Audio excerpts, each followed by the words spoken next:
मैं अवनीश सिंह टारगेट भी था उन्नीस पर आप लोगों का बहुत बहुत स्वागत करते हैं। साथियों, मौर्य प्रशासन अभी चल रहा है। मौर्य प्रशासन में अभी 18 प्रकार के जो तीर्थ थे वो हम पिछली वीडियो में जिक्र किए थे उनको।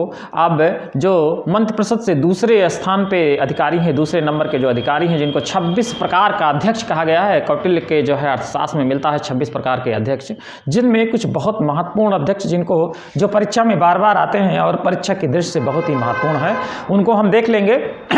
और उसके बाद कुछ गुप्तचर व्यवस्था और न्याय व्यवस्था के बारे में बात कर लेंगे। गुप्तचर व्यवस्था जिसमें महास्थनीय और जो है कंटक शोधन जो फौजदारी न्यायालय था, और जो है महास्थीय जो एक प्रकार का दीवानी अदालत से हम उसका तारतम्य जोड़ सकते हैं।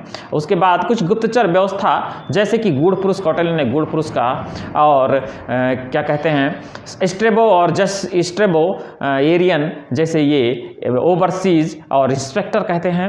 और इस तरीके से महामात्या सर्प ये जो है एक प्रकार का अध्यक्ष भी है और जो गुप्तचर और खुफिया विभाग का जो है वो माना गया है। तो इस प्रकार का हम फैक्ट लिख लेते हैं और बहुत ही महत्वपूर्ण एग्जाम की दृष्टि से बहुत ही महत्वपूर्ण है।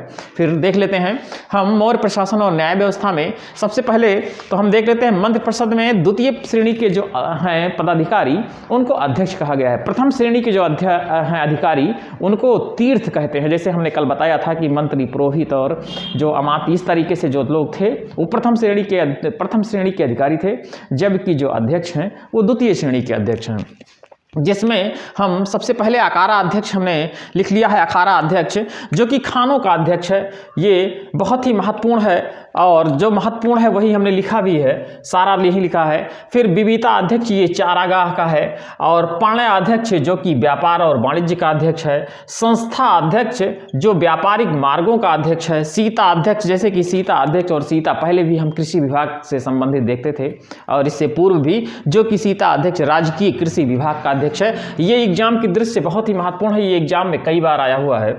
और मुद्रा अध्यक्ष जो कि पासपोर्ट विभाग का अध्यक्ष यहाँ पे है। और उसके बाद गणिका अध्यक्ष जैसे कि वैश्याओं का निरीक्षण करता था। फिर लक्षणा अध्यक्ष जो कि मुद्रा और ये टकसाल, ये भी बहुत इंपॉर्टेंट है, यह भी बहुत इंपॉर्टेंट है। मुद्रा और टकसाल का जो अधिकारी है वो लक्षणा अध्यक्ष है। और महामात्या सर्प जैसे कि हमने बताया गुप्तचरों, खुफिया पुलिस। और पौता अध्यक्ष जो माप तौल का अध्यक्ष है। तो इतना तो खैर इंपॉर्टेंट है, इस इंपॉर्टेंट की दृष्टि से इतना बहुत ज़्यादा इंपॉर्टेंट है। और जो इंपॉर्टेंट हम जो है मिलेगा उसको हम देखेंगे। ज़्यादा इंपॉर्टेंट जो लगा है हमको, जो एग्जाम की दृष्टि से और एग्जाम में बराबर आए हुए हैं, ये यही है। और इसी नाते से इसको मैंने एक जो है सारणी दे दिया है। हालांकि 26 प्रकार के हैं, 26 में कोई भी आ सकता है, लेकिन जो इंपॉर्टेंट की दृष्टि से है वो मैंने बताया है। और इसके बाद कुछ इसको आप स्क्रीनशॉट ले लीजिए। फिर हम अगला कुछ न्याय व्यवस्था जो थी, न्याय व्यवस्था के बारे में हम बात करेंगे। हालांकि न्याय व्यवस्था का जो सुप्रीम था, सर्वोच्च था, वो राज सम्राट ही था। अंतिम न्यायालय सम्राट था, उसके डिसीजन पे ही अंतिम निर्णय होता था। लेकिन और न्याय व्यवस्था का अगर हम प्रकृति देखें तो न्याय व्यवस्था बहुत ही कठोर थी। और दूसरा, न्याय व्यवस्था सुधारवादी ना होकर एक आदर्शवादी न्याय था, आदर्श प्रस्तुत किया जाता था। तो ये सब न्याय व्यवस्था की एक प्रकृति थी, उसको हम थोड़ा सा लिख लेते हैं। इसको स्क्रीनशॉट लेने के बाद स्क्रीनशॉट ले लीजिए मित्रों।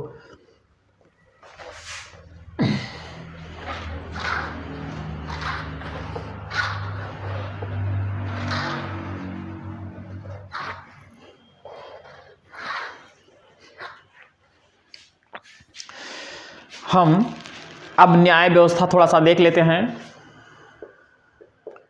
न्याय व्यवस्था,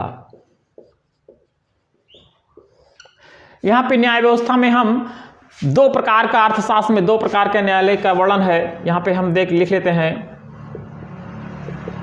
अर्थशास्त्र में दो प्रकार, अर्थशास्त्र में दो प्रकार के न्यायालय का वर्णन है।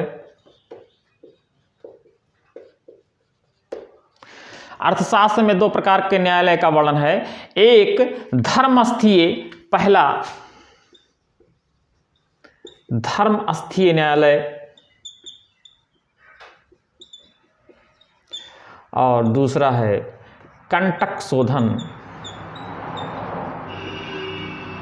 न्यायालय। ये जो धर्म स्थायी न्यायालय है इसको हम एक प्रकार का दीवान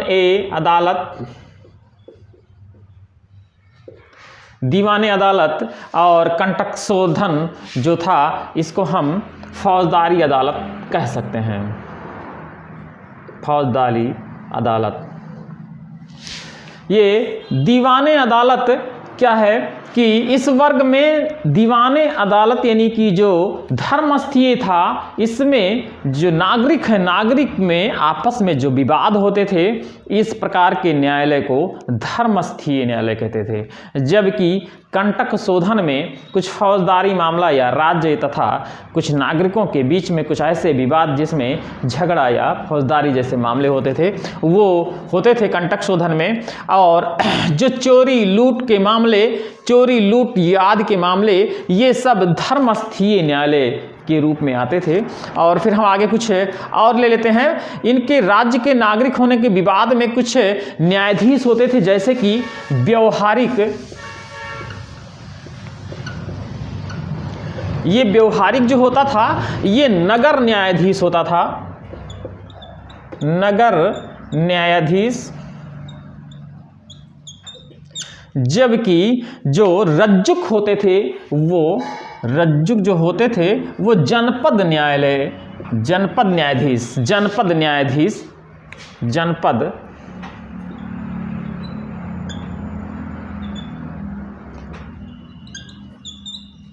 इस तरह हम इनके कुछ अधिकारी का भी नाम देख लेते हैं। और जो एक चीज और हम देख लेते हैं, जो लूट पाट और इनमें ये लोग होते थे उनको साहस कहा जाता था, ये भी पूछा गया है।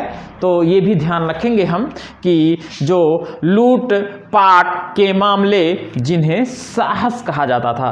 तो इतना आप देख लेते हैं। फिर हम कुछ गुप्तचर व्यवस्था के बारे में, गुप्तचर प्रणाली की व्यवस्था के बारे में देख लेते हैं जल्दी जल्दी, क्योंकि मौर्य साम्राज्य हमको जल्दी से खत्म करना है, समाप्त करना है। तो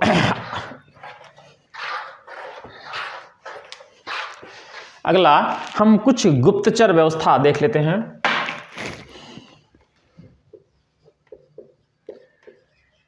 गुप्तचर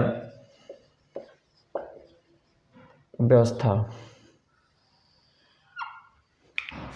यह विभाग एक पृथक विभाग के रूप में था, जिसके अध्यक्ष को महामात्य सर्प कहा जाता था। यह बहुत ही महत्वपूर्ण विभाग था।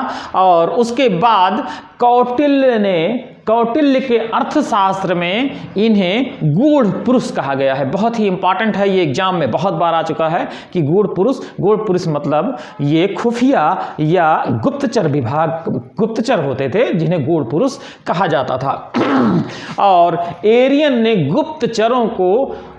गुप्तचरों को ओवरसियर कहा गया है, ये भी एग्जाम में आ चुका है, बहुत ही इंपॉर्टेंट है। और साथ ही स्ट्रेबो ने इसको इंस्पेक्टर नाम दिया है। तो ये हम चारों लिख लेते हैं, बहुत ही इंपॉर्टेंट है। गुप्तचर व्यवस्था, यह विभाग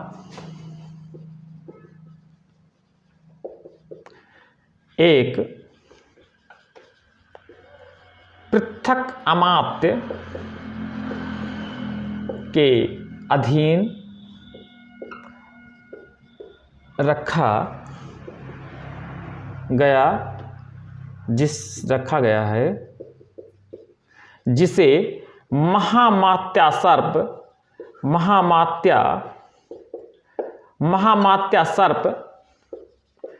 कहा जाता था। फिर हम दूसरा देख लेते हैं, कौटिल्य के अर्थशास्त्र, कौटिल्य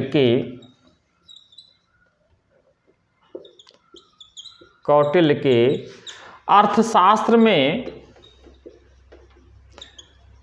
गुप्तचरों को गूढ़ पुरुष कहा जाता था। बहुत ही इंपॉर्टेंट है, गूढ़ पुरुष कहा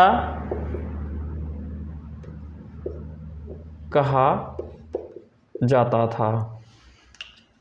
उसके बाद एरियन ने गुप्तचरों को ओवरसियर कहा है। एरियन ने गुप्तचरों को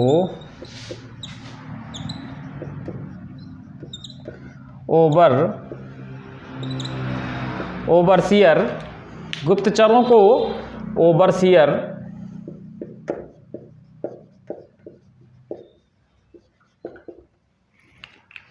कहा है।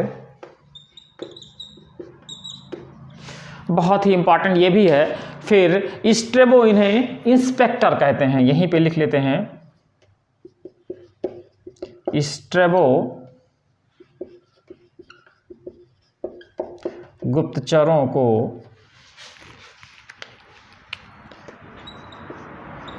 इंस्पेक्टर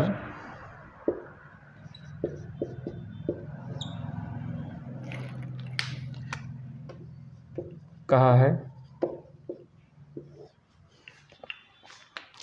उसके बाद एक चीज़ हम नोट करके लिख लेते हैं, जैसे कि दो बहुत ही इम्पॉर्टेंट चीज़ें हैं। जैसे कि प्लेटो ने कहा कि चंद्रगुप्त की सेना 6 लाख की सेना लेके पूरे भारत को रौंद डाला।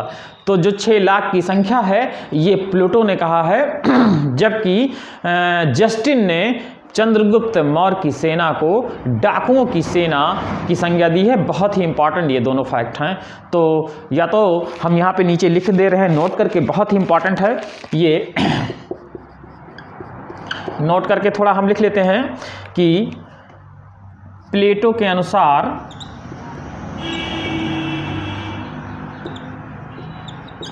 छह लाख की सेना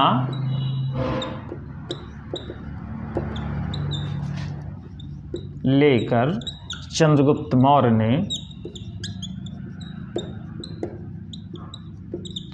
पूरे भारत को रौंद डाला।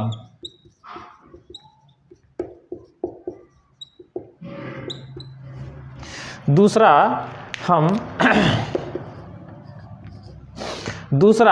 जस्टिन ने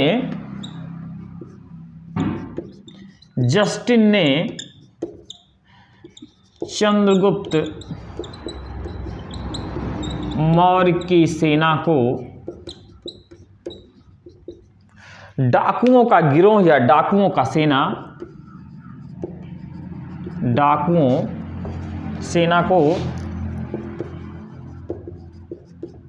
डाकुओं का गिरोह की संज्ञा दी। ये दो बहुत ही महत्वपूर्ण है, इसका एक स्क्रीनशॉट ले लीजिए। अब ये मौर्य प्रशासन और न्याय व्यवस्था और गुप्तचर प्रणाली ये लगभग समाप्त हुए हैं। हालांकि ना तो मैं 18 प्रकार का पूरा तीर्थ लिखवाया हूँ, ना कि 26 प्रकार का। जो इंपॉर्टेंट है, जो परीक्षा के दृष्टि से बहुत ही महत्वपूर्ण है, तो चंद्रगुप्त मौर्य, अशोक, और अशोक के बाद हमने मौर्य साम्राज्य का प्रशासन और मौर्य साम्राज्य की कुछ सैन्य व्यवस्था में नायक उसके जो है वो माने जाते थे, और उसके बाद कुछ गुप्तचर व्यवस्था और गुप्तचर के साथ साथ न्याय प्रणाली हमने बताया। अब आगे हम आर्थिक व्यवस्था, अगले वीडियो में आर्थिक व्यवस्था लेने के बाद मौर्य साम्राज्य का पतन को लेकर अगले वीडियो में हम समाप्त करेंगे मौर्य साम्राज्य। और मौर्य साम्राज्य समाप्त होने के बाद हम मौर्योत्तर काल में थोड़ा देखेंगे, उसके बाद बहुत ही जल्दी प्राचीन इतिहास को ख़त्म करेंगे। तो साथियों, आप इस वीडियो को देखिए, और अगर वीडियो पसंद आया हो तो सब्सक्राइब भी कीजिए और लाइक कीजिए, और लाइक के साथ साथ अपने दोस्तों में शेयर करिए। साथियों, नमस्कार, जय हिंद।